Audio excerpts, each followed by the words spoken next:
નમસ્કાર કીર્તિભાઈ બેઠિયા વેરાવળ. એક હજી બીજું જોવાનું કે માણસો ગમે ત્યારે ખાઈ પીએ, રાતના ખાઈ પીએ, ગમે ત્યારે ટાઈમ નથી ખાવા પીવાનો, કોઈનો ટાઈમિંગ નથી, સુવાનો ટાઈમિંગ નથી કોઈનો બી. એટલે ગેસ વાયુ ચડે છે, ગેસ વાયુ ચડે છે, એટલે સીધું પેટ ભારી થઈ જાય પેટ. તોય એ ખાવાનું કામ મૂકતો નથી ભાઈ, ને ચાલુ જોઈએ ગેસ. તો એમાંથી ઉલટું જરાક બીજું અમે નક્કી કર્યું અમે થોડું ઘણું કે ખાવા પીવાથી કોઈ બીમાર પડતું નથી. કોઈ ગમે ખાવા પીવે, તમે ગમે ત્યારે ખાવા પીવે, એમાં કોઈ બીમાર પડતું નથી. કોઈ બીમાર પડવાનું કારણ એ લોકો અમે જોયું સાયન્સમાં, તો આ ચક્કર હાલે છે, ચક્કર હાલે છે ત્યાં સુધી બધી મસલ્સ ને અવયવો છે બધા સ્ટીફ થઈ જશે બધી. એટલે ત્યાંથી બીમારીની શરૂઆત થાય છે. એકચ્યુઅલી આપણે પેટને બદનામ કરીએ છીએ.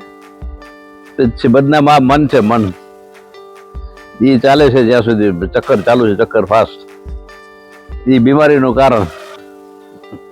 ને મન એવું મૂકે છે ભગવાને કે એને શાંત પડવા માટે દુનિયામાં બીજો કોઈ રસ્તો જ નથી ક્યાંય, દુનિયામાં ક્યાંય પણ.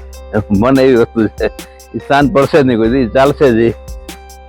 અને મન શાંત થાય ને સારી રીતે ચાલવા માંડે ત્યારે યોગની શરૂઆત થાય. ત્યારે ત્યાં સુધી કાંઈ ન થાય, ત્યાં સુધી મન ભાગ્યા જ કરશે ને આપણે બધી ફૂફાડા માર્યા કરશું, બધી સબસબિયા કરતા જશું.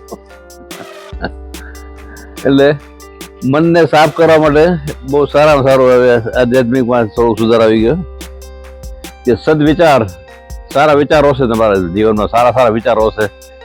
કોઈને જોઈને તમને આનંદ આવતો હશે, બીજાનું સુખ જોઈને તમને આનંદ આવી જાય. આ ટેકનિક છે, મનને બધી કેળવવાની ટેકનિક છે આખી બધી. કોઈ આપણે ખીજાઈ ગયું હોય તો આપણે સહન કરી લઈએ, આપણે વાંધો નહીં. આ ટેકનિક છે મનને શાંત પાડવાની. જો એ તૈયારી હોય તો આ ચક્કર સ્પીડ ઘટી જશે અને બીમારી દૂર. મેઇન બીમારીનું કારણ આ છે, આ પેટ નથી. આ સાયન્ટિફિક સર્વે છે આખો બધો. તમે તમારી જાતને અનુભવ કરશો અને જીવનમાં થોડો સુધારો કરશો, જીવન પરિવર્તન કરશો. સરકારમાં પરિવર્તન આવે છે, જીવનમાં પરિવર્તન આવવું જોઈએ થોડું. તો દેખાશે તરત જ આપણે ક્યાં ભૂલ કરી ગયા આપણે. Choice is yours. Thank you.